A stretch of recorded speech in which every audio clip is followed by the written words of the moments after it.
राज्य सरकारची लाडकी बहीण योजना आता केवळ गरीब महिलांसाठीच असणार आहे.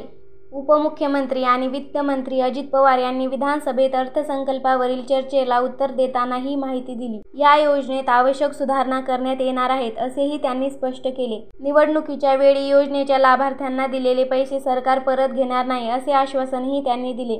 अजित पवार यांनी स्पष्ट केले की विविध समाज घटकाच्या हिताच्या योजना सरकार बंद करणार नाही.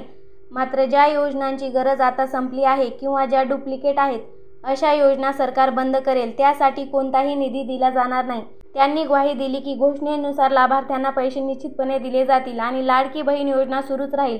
दरम्यान राज्याचे महसूल मंत्री चंद्रशेखर बावनकुळे यांनी विधानसभेत महत्त्वाची घोषणा केली. ते म्हणाले की राज्य सरकारचे नवीन वाळू धोरण 8 दिवसात जाहीर केले जाईल.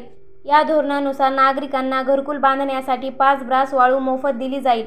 महसूल मंत्री चंद्रशेखर बावनकुळे यांच्या घोषणेमुळे यापूर्वीचे वाळू धोरण आपोआप रद्द झाले आहे. तत्कालीन महसूल मंत्री राधाकृष्ण विखे पाटील यांनी हे धोरण जाहीर केले होते. आता नवीन धोरणानुसार वाळू मोफत मिळणार असल्याने नागरिकांना मोठा दिलासा मिळणार आहे. अजित पवार यांनी गरीब महिलांसाठी लाडकी बहीण योजना सुरू ठेवण्याची ग्वाही दिली आहे, तर चंद्रशेखर बावनकुळे यांनी नवीन वाळू धोरणाची घोषणा केली आहे.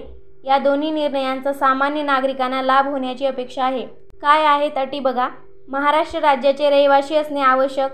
राज्यातील विवाहित, विधवा, घटस्फोटित आणि निराधार महिला तसेच कुटुंबातील केवळ एक अविवाहित महिला, किमान वयाची 21 वर्ष पूर्ण व कमाल वयाची 65 वर्ष पूर्ण होईपर्यंत. लाभार्थ्यांचे स्वतःचे आधार लिंक असलेले बँक खाते असावे.